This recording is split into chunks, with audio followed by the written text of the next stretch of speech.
My name is Neil Carter, and you're listening to the Godless and Dixie podcast. For more thoughts about the challenges facing a former evangelical still living in a highly religious environment, visit godlessanddixie.com.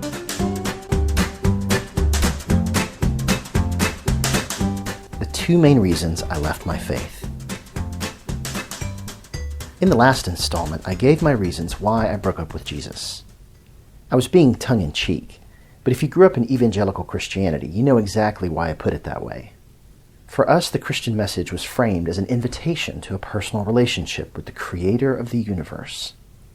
It wasn't until after we accepted the invitation that they turned around and shamed us for wanting such a thing. Rarely is losing faith a linear process, so it's really difficult to describe how it happened. The contours of the journey take on slightly different shapes each time I look back with the benefit of deeper hindsight. I find it an ongoing challenge to find better and more comprehensive, even if not more succinct, ways to explain what led me to where I am today. Why did I quit believing? I've got a better question. Why did I start believing in the first place? I personally feel that once you understand the answer to that question, the other question will seem less necessary. A better question. The answer to my alternative question is that I absorbed and internalized the Christian belief system because I was taught it from my youngest years. Before I was old enough to possess the critical reasoning skills to challenge those beliefs, I was taught that everything that exists had to be made by a person, and that person had to be the Christian God and no other. I was taught from birth to accept whatever the Bible says about Jesus, about judgment, and about my need for salvation from a coming punishment. As a teen, I became much more heavily invested in my faith, and my devotion to it came to characterize the next 20 years of my life. I don't mind telling you that I had no trouble finding confirmation for my beliefs. For the duration of those 20 years, I had an ongoing, dynamic, and passionate relationship with a God who I was certain was real. When I reached my mid-30s, however, I began to notice something. Lots of things, actually. I looked around at the many expressions of the Christian faith, and I discovered just how wildly different people's beliefs and experiences could be. I also noted how fervently each person was certain that his way or her way of seeing things is God's way of seeing things. I began to ask myself why each person was so convinced that his way or her way was the only right way, and I soon began to ask myself the same question about my own beliefs. What made me so sure that I had grasped the right way of seeing things? How did I know that my own experience up until that point had been legitimate? Looking around a bit further, I saw that people around the world had even more diverse beliefs about which religion is right, which God is right, how many gods there are, and what each of them wants.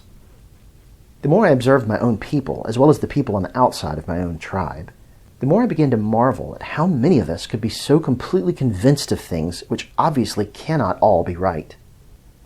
Life is too short to walk around with only one eye open, and this self-examination led me to raise my standard of evidence toward my own belief system. That's what did it. I began to ask harder questions about how I know the things that I know. That process eventually is what led me out of my faith. Faith first, then sight. The first thing that began to dawn on me was how utterly subjective my faith was. By that, I mean that upon further examination, almost everything said to be true of my faith depended at some level upon first believing that it was true. I was taught that the benefits of my faith were dependent upon my willingness to believe in them. Like the verse in the famous chapter on faith in Hebrews says, "Without faith it is impossible to please him, for he who comes to God must believe that he is, and that he is a rewarder of those who seek him." In time, it began to dawn on me that just about everything in my belief system works this way. First you must believe, then you will receive the benefits of the thing you believe. But that struck me as awfully convenient. Placebos work exactly the same way. As long as a person is convinced that a thing will accomplish a given function, that person becomes more inclined to interpret whatever happens next as a successful outcome. Looking a bit deeper into the beliefs I inherited, I also began to notice how flawlessly unfalsifiable my own beliefs were. Most of the assertions my religion made about the outcomes of a life of faith are impossible to disprove because they're either worded so vaguely they sound like horoscopes, or else they are so thoroughly couched in rationalizations for why they didn't come true after the fact that there can be no valid reasons for discounting them. It's a rigged game. And that should bother anyone who is serious about demanding that his or her beliefs be based in reality. Like former pastor Ryan Bell wrote after his first year without God, I began to ask myself if it would make any practical difference in my daily life if divinity were just excluded from the equation altogether. The more I thought about it, the more I began to see that even for a believer as devout as me, most daily chores and duties still had to be carried out in exactly the same way, whether or not any gods existed. You still have to get dressed and go to work. You still have to lock your doors and look both ways before crossing the street. You still require medical attention, have to pay taxes, and you still eventually die far too soon. On a practical level, even believers must live as if there were no God for all intents and purposes. About the only difference is that some people do those things but are careful to give God credit for what they themselves do. And they do it while carrying on a prolonged conversation with an invisible person whom the other group doesn't think is real. That's really about it. On the outside, there's not much that's different about how people live. Making love out of nothing at all. The other major factor in my departure from my faith was the growing realization that the relationship with God to which I had dedicated my life was a completely one-sided relationship. I spoke to God on a regular basis, and I felt and openly testified that He also spoke back to me. But it slowly dawned on me that I had to supply both sides of the relationship. It was always up to me to conjure up the communication from both directions. Like a child convinced the Ouija board is truly speaking to him, completely independent of his own imagination, I was very good at finding God's voice amidst a cacophony of otherwise meaningless background noise. After 20 years of passionately pursuing my faith, I came to realize that I had been carrying on a loving, decades-long relationship with a figment of my own imagination. For what it's worth, I should add that for many of the years in which I performed this ongoing relationship, I enjoyed it very much. It was a fulfilling relationship in many ways for a long time. We humans are fundamentally creative beings, much like the gods we envision. No coincidence. And we can dream up the most engrossing characters and storylines even in our sleep. Is it any surprise that we can create our own favorite characters and do that so well that they feel real to us?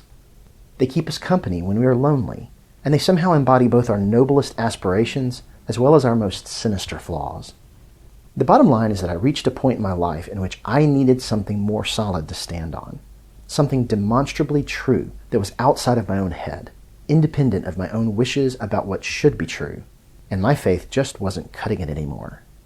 What worked for me at 17 no longer worked for me at 37.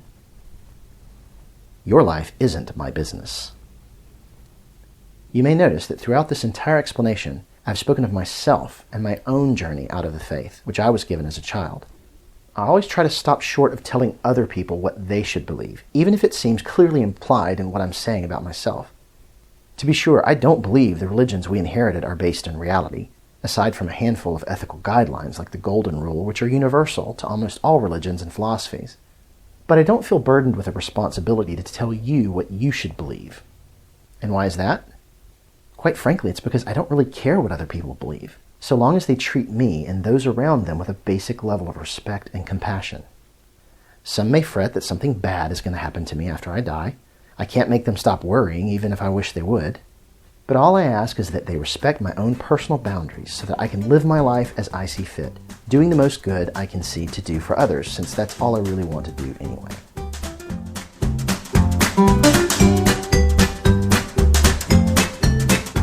Thanks for tuning in to the Godless in Dixie podcast. Be sure to subscribe, and while you're at it, check out the blog itself at godlessindixie.com. If you're helped by what you've heard and would like to help me keep doing what I'm doing, you can become a sponsor through visiting patreon.com/godlessindixie.